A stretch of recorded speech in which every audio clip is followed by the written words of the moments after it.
In this series of videos, we are going to introduce you to R and R Studio, getting to understand some of the basics of the user interface, as well as some basics of the language. But first, I want to help give you kind of a big picture here. And this is something we'll refer to over and over throughout the semester, is where are we and where are we going?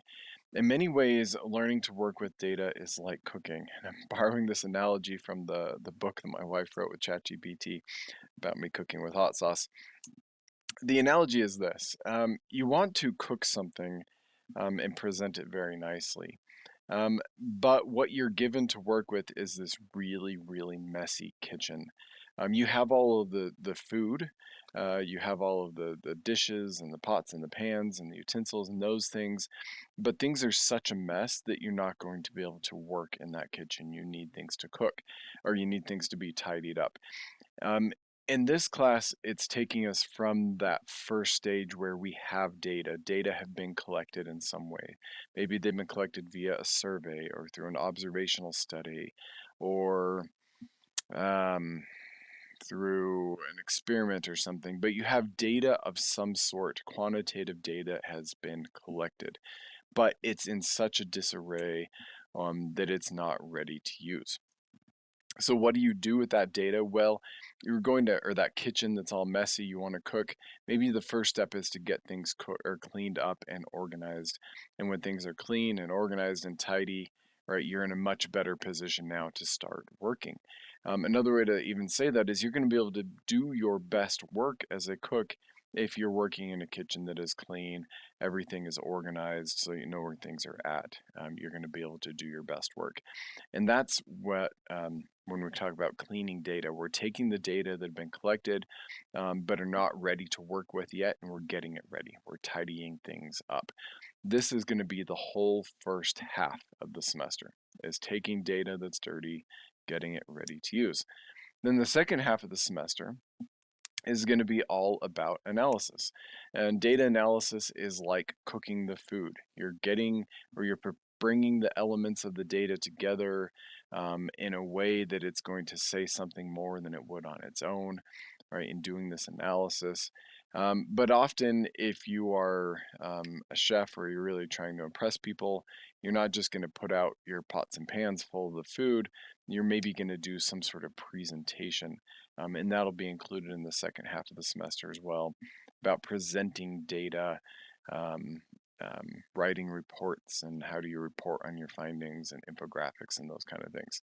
Right? How do we present our analysis? So that's where we're going. We're learning how to start with the dirty data, this really messy kitchen, and end up with something that's beautiful to look at and something that tastes good as well.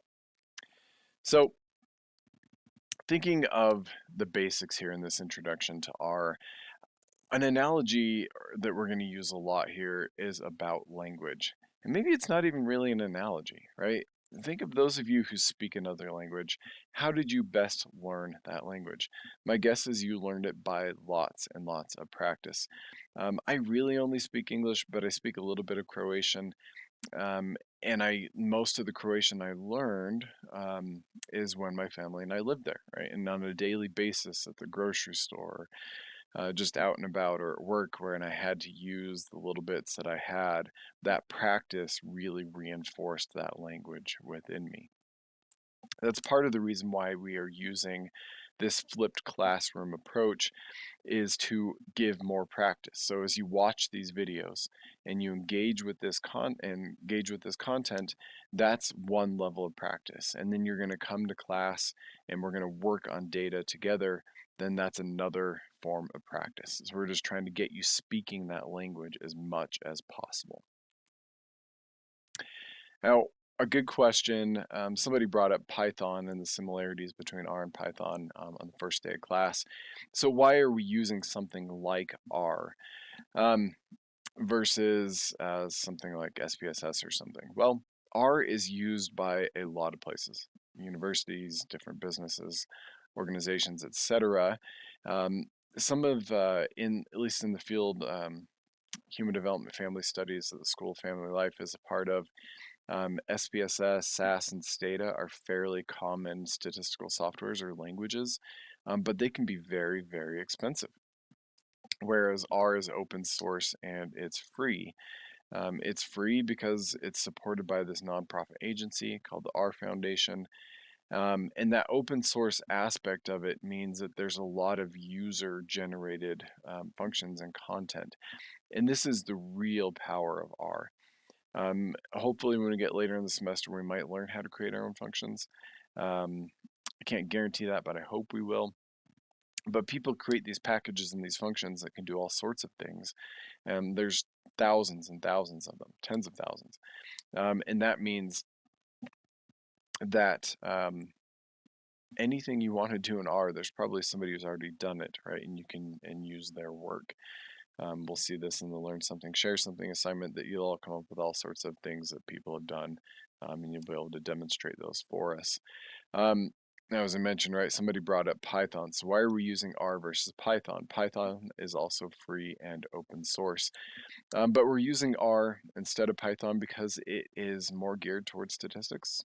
It's more common in our field, in my field, and it's better at data visualization. One drawback, being completely open here, is that the language of R is supposed to be slightly harder to learn than the language of Python. That doesn't mean it's right, impossible to learn slightly harder, but I'd see a benefit there too, right? If you can learn on one of the slightly harder languages, learning some of those other languages would be easier.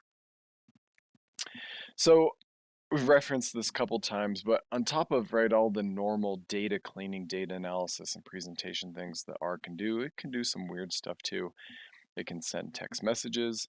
I've actually used that function myself to have it text me when it finishes some really complex analysis.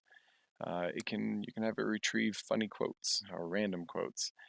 You can have it draw things and have animals say things. And again, in Learn Something, Share Something, you'll all present different things that will be really interesting. Okay, that's all for this little introduction video. The next video, we will learn about the different sections of RStudio.